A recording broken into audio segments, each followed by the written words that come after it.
Okay, let me tell you why Meta lead quality actually sucks right now, and 3 fixes that actually work to help flip it around. What's up, peeps? My name's Travis. Travis here. If you've been running Meta ads as of late, you've probably noticed one really frustrating trend. Lead quality has sucked, or you have some bot traffic. I'm hearing it from clients, agency owners, consultants, everybody. So in this video, I'm gonna walk you through 3 things we're doing for clients right now that instantly improves lead quality, even with the Andromeda update changing how targeting works behind the scenes. Let's dive in. First thing you can do is increase friction. This sounds counterintuitive, but it works. Most people try to reduce friction in their funnels, like short forms, easy opt-ins, fewer questions. Here's the problem. The easier it is to submit a lead form, the lower quality your leads become.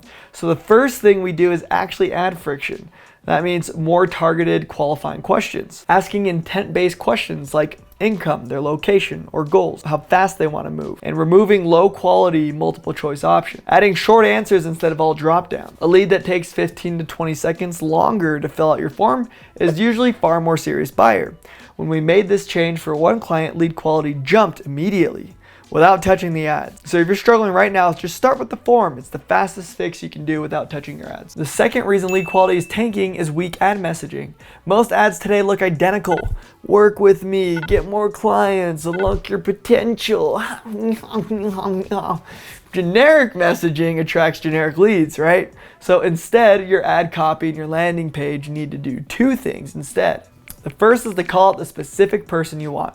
Not coaches or business owners, but relationship coaches who sell high ticket, or estate planning lawyers, or agency owners doing 1 mil plus a year. When you call out the right avatar, the wrong people self-eliminate. The second thing you need to do is make the offer intensely specific, like specific outcome, the specific timeline, and specific mechanism. Your messaging should instantly filter people who are a bad fit. When we tightened ad messaging for clients, lead quality jumped up because the ad itself did half the qualifying before they even clicked. The third thing is higher intent targeting. Now, this is where things get interesting, especially with the Andromeda update. Everyone thinks broad targeting is the only way working right now. And yes, broad is a great way when your creative is dialed in.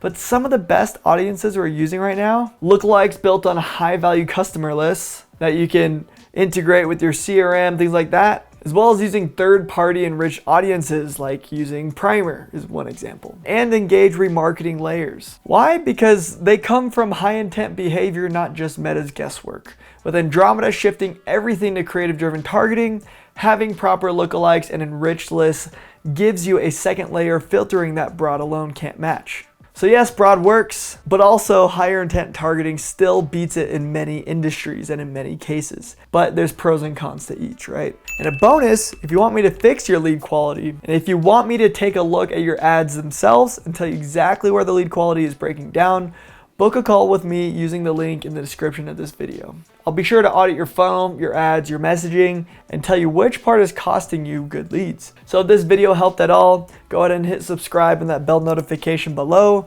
I've got more stuff coming, especially on Andromeda, targeting shifts, funnel breakdowns, and everything Meta isn't telling advertisers. See you in the next one. Best of luck.